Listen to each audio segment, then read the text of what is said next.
I think we're in a very divided world in many senses, in that, as Seb alluded to, the US market is the epicenter of what's going on in the world at the moment, and some of the probably alarming numbers from my perspective is that the US is now 70% of the market cap of the world, and within that, sort of 30 to 40% is in tech and communications, and the US is only about 18% of global GDP. So when I stand back from that and say, well, what are the long run assumptions? There is a big presumption there that the profit growth of particularly those big technology companies is going to keep on growing, and it's going to be durable forever.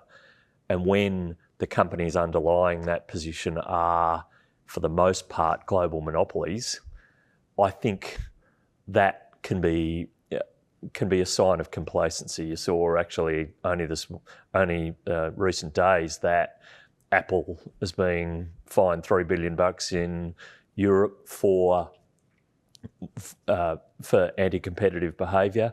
That sort of thing, I think, is a challenge to the assumption that global monopolies will last forever. So those numbers give me a lot of pause for thought.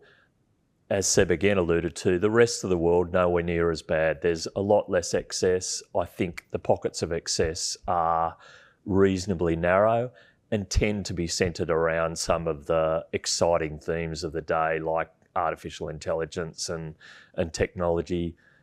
History tells you those sort of things are where people get overexcited, and it's also where you get tons of short-term speculative gains. We've seen it in stocks like Nvidia, which is now more than $2 trillion.